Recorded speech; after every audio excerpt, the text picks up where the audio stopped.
zeitgeist. From mid-childhood on, I developed an interior why.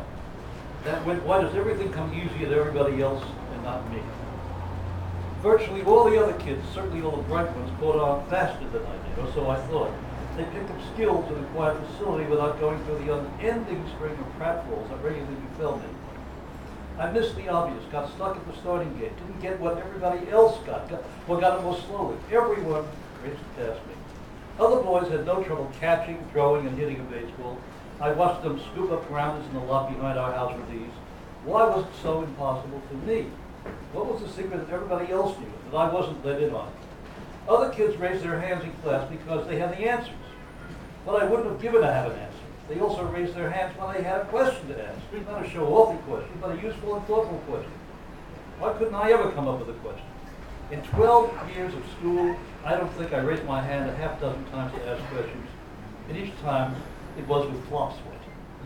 That frustration, that sense of permanent exclusion, missing out, never picked for the team, sidelined on the sidelines, nose pressed against the window, and what was there to do about it but yak, yak, yak, yak, yak. That's what my characters did, turned their pain and humiliation into talking points.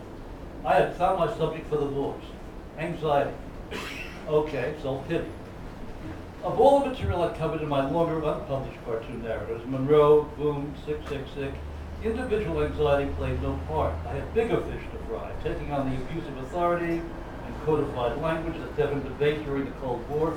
I was out to right social wrong, so who had time for feeling sorry for myself? But the need to scale my length downward from 40 pages to 8 or 10 panels led me, in a sense, forced me to be personal. It was the limitation of space that backed me into introspection. I thought of Dostoevsky's Underground Man, my first experience with the unreliable narrative in fiction. What if I introduced the I voice to my reader in the form of 8 or 10-panel monologues, unwinding, self-serving fetches, in which my I character gives away more than he means to, exposes what he'd rather keep hidden.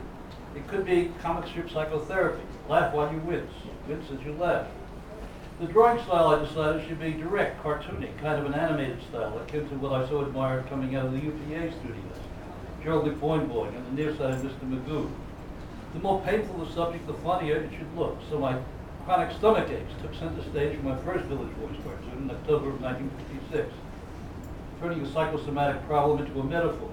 For what? Who cares? It just seemed funny. The second strip was in another drawing style. William Steig's collection, The Agony in the Kindergarten, was very much on my mind as I drew about my inability to play baseball. The kid who couldn't catch a ball. That was me. Determined to learn. That was me. Wouldn't learn. Not me again.